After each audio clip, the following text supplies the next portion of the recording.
What's up, y'all? We're here with another episode of Know Your Rights Camp podcast, and we're here in LA live on the ground for our first 2023 Know Your Rights Camp. My name is Alysha P, and here today I have two amazing Black kings to my left, BMike the artist, and Sean Tory, the community educator. How y'all doing today, fellas? I'm feeling well. Blessed. Good. Oh, I love that. Love that. Blessed. Tell us a little bit about each of you. Tell me a little bit about you, what you do, what you stand for, and Sean, you do the same as well. Oh, that's powerful. I'm a visual artist. I guess it's the easiest way to summarize it. I'm from New Orleans, Louisiana. I do a lot of creative things, paint large scale.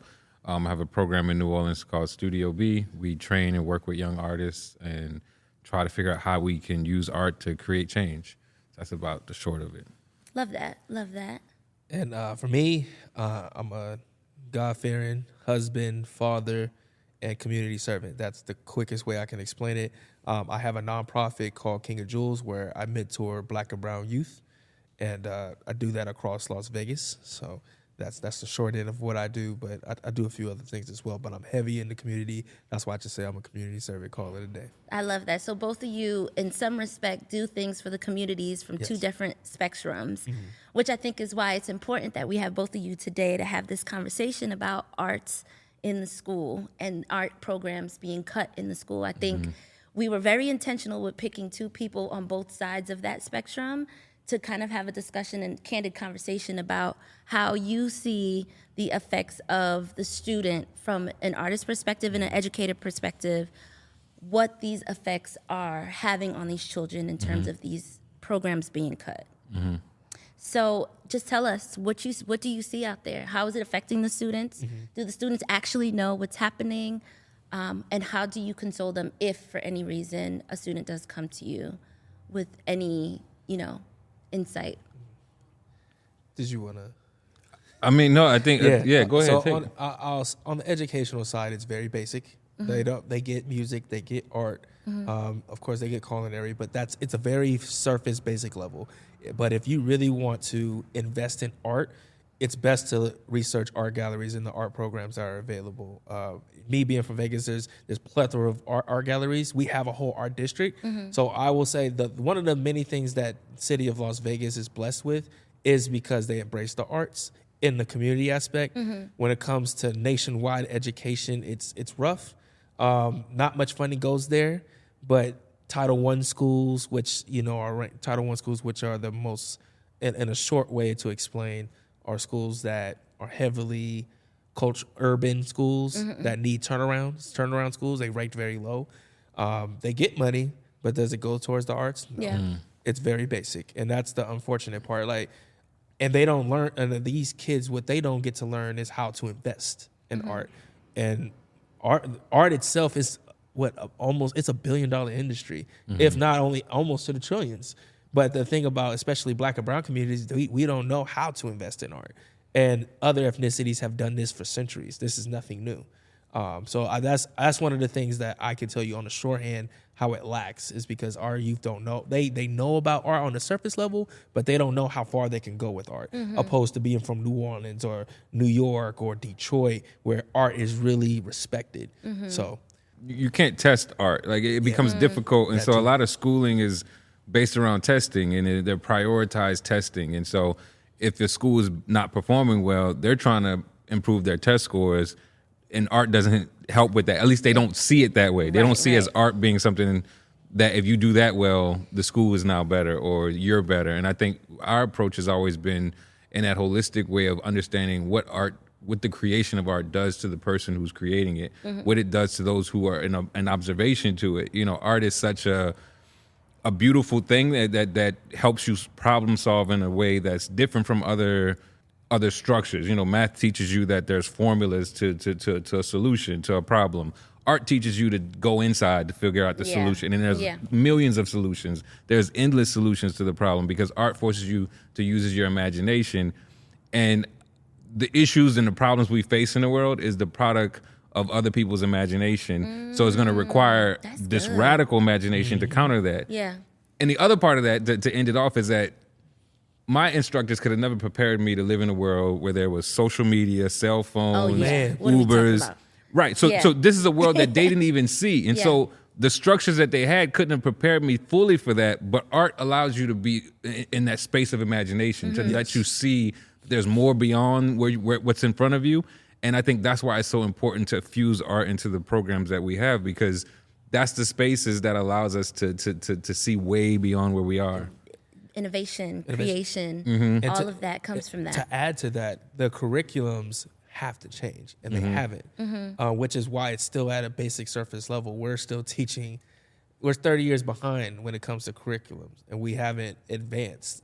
And we still rely on government to really make that decision on where we're going to go for education without listening to the educators. And not only that, how we value education. That's, I guess, us in America. If you go international, the way they value education is completely different, and they're ranking higher than the U.S., but still the U.S. has more value. Yeah. So has to have a question mark there, right? Definitely So- question mark. So why do you guys think the arts programs are even getting cut? I think it's about like you were saying, it's about the allocation of resources. If you see, if you're, because we deal with this in New Orleans all the time. If you're a failing school and you have resources that's supposed to help you not fail anymore, you don't see art as a priority Yeah. for those resources. Once again, you're skewing things to testing. You're trying to figure out how the instructors can help these test results get better. So the art in the hierarchy of needs when it comes to a student, they see art and creativity at the bottom. Yeah. And so it's really expendable. It's a privilege. It's a luxury. When I was going to school, it was almost like it was like a reward to be able to Have go art to have an classes. art class. It wasn't the core, like you, or it was something that only if you wanted it or only if you felt inclined to it. And I'm of the belief that even if you don't consider yourself a creative person, being in the creative space does so much for you. And I think we don't, that pyramid of needs when it comes to school doesn't prioritize that the same. Yeah.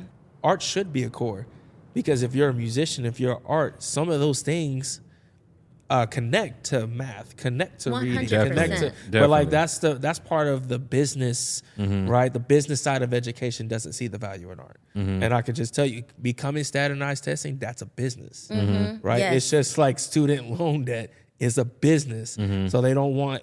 It's almost like the prison industry as well. It's a Right. business. That's also a $1 billion industry. So these are things that if I can gain capital from, who cares about what they think about art? That's really the mindset. And Very agreed. And art is such a I had beautiful mentors in my life that imposed upon me the ideas of why I am an artist today. It didn't come directly from the education systems I was a part of. And those mentors told me that art had way more to do with the communal function of how we connected with each other. You know, it was never about just the idea of boosting yourself and making yourself look good. It was about how are you adding to the value of your community. In New Orleans, a space where there's so much art, we understand that because the chef is cooking with the dinner table in mind, with the audience in mind. The musician in the street playing brass instrument, they're playing with the audience in mind.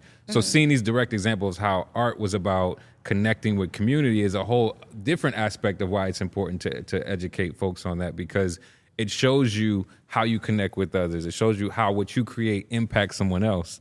And I think those are the lessons that are potentially missed when you're not focusing on art. You know? I know for me personally how much art plays so much into my career today. Right. At the time, photography, videography were all hobbies that I just happen to be good at. My whole career is based off of that. So you saying innovation and creation comes out of that is special to me, because that's exactly, we could not have ever thought being a photographer or videographer or content creator would have been admirable jobs today. Yeah, on-demand jobs. Right, Yeah, exactly. Like On demand, companies- they need it. Exactly. Companies are hiring people to be in-house content creators. You know what I mean? Yeah. So, like you said, a lot of that comes from having arts programs in your school. And we see how that would adversely, affect our children. Have you seen that thus far? What are those effects of it? Like, what do you actually see? As far like just for how it's been, clarification. how cutting the program has affected students and what they actually want to grow to become. Yeah, it limits them. It limits them. And unfortunately, depending on who the student is or the kid, if you're not exposed to the community resources available, you're not going to know what's out there, what's accessible to you. Right. And that's one of the unfortunate things when it comes to cutting these art programs, or depending on which area you're in, you can literally be down the street from a high school that offers what you need, but you're not going to get that because you're at a Title I school. And that's the unfortunate part about it, even though Title I schools get more money. That's the sad part about it. And I see a lot of youth not driven, and there's a lot of harm done, and they just care less about school. So there's no transformative approach. There's no restorative approach. There's nothing for them to heal from, because it's like, well, you know what? It's just, I have to do this. And then I see a lot of kids now, 18, 19, 21, 20, all the way to 24, who don't know what to do, and they just work at the hotels or wherever they decide to work. It's just something to do. And they usually are the most creative. That's insane to think, but because they've been bottled down to, this is what you're limited to, and I'm not going to expose you. That's all you're going to get. And that's all they think too. And that's the unfortunate part. If you had any next steps or solutions that you can speak out to even just parents, right? Because we know we can't really have too much faith in the school system, but even to just parents, what solutions would you bring up for them to help bring these students into a creative space or creative understanding of who they are? I think what worked well for me when I was young is having a support system that encouraged creativity, that encouraged art. That's good. It wasn't discouraged, and I think oftentimes out of love, families, parents, they discourage. They're like, you won't get a job doing that. Exactly. So why don't you focus on this? Because I think having that as something that's encouraged is something that allows that to grow, that seed to grow in a way. That would be my suggestion for sure. My suggestion to parents would be, this, and it starts at home for one. But the biggest thing I would say is like, hey, I understand being busy, working multiple jobs. My mom was one of them. And luckily, I had a god sister who convinced my mom to let me join this youth group. And this youth group was under the fraternity that I ended up pledging later. But they exposed me to the world. And by stepping, they exposed me to the arts through stepping. And how I felt going on stage changed my whole life and my approach to everything. Because of that youth group, I was able to get a passport. I didn't know what a passport was. I was from the west side of Las Vegas.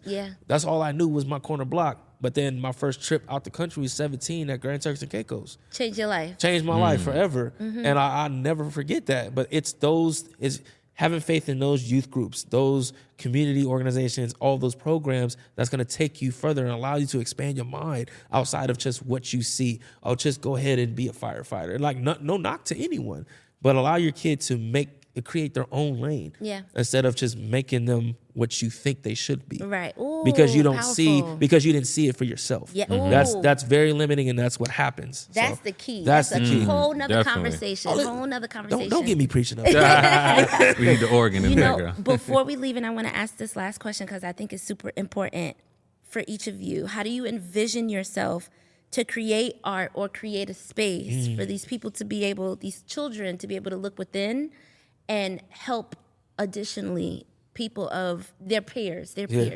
How would we get these kids to help their peers and their communities through the art that you want to bring? I mean, we see that all the time. So I started a nonprofit called Eternal Seeds, and the goal is to invest in the soil so that these seeds can grow, because we recognize that a large part of the intervention aspect most times it comes from this idea that we got to come down from the high mountain and pour out blessings. But I think oftentimes it's just about giving space for these things to grow, giving space for this genius to grow. And so what we try to do is create these opportunities. Like I have some of my young people here with me today, and just allowing them to be the positive peer pressure for their peers, to see like, here's a person that I know that's creating art on a high level, that's doing important stuff. And it has this sort of like, it's contagious. And so that's the type of space we constantly curate in New Orleans at Studio B, and what we're conscious about doing everywhere we go. Love that. And I will say, because through King of Jewels and through me doing the work with restorative justice, transformative justice, and circles in general, I focus on the healing, because there's a lot of harm that's been done, but then I transition them to the organizations that I'm tapped with, right? Yeah. So, for example, the one that comes to mind is 33 Point G, which is out in Las Vegas. Is an art gallery. They have a program that's called Freedom Through Expression. Oh, that's good. It's powerful. He works with young kids from they're in elementary all the way to high school, and it's a program that he does on the weekends with kids for like 4 or 5 hours, and they get to express themselves through art. There's another organization called Artism, and so a lot of kids who are autistic, they get to express themselves through art as well. Yeah. Given that exposure, given those resources is part of what I do. But I start through the healing first, because there's a lot of harm that's been done to these kids, that's been done to these families. That's the and conversation. if I can be the bridge between the educational system and what you're supposed to get to do that community building, that's what I'm gonna continue to do so they get to the art. That's the story right there. Yeah. The healing. Well, thank you both for the work, the healing, the art that you're bringing into the communities, into the people, into the children's lives. It is not going unseen. We see you. Appreciate it. We see you. We appreciate you. And thank you for tuning in to another episode of Know Your Rights Camp podcast. Make sure to follow us on all of our socials at Your Rights Camp. And if you want to learn more information about everything we are doing for the children, make sure to visit knowyourrightscamp.org. Till the next time.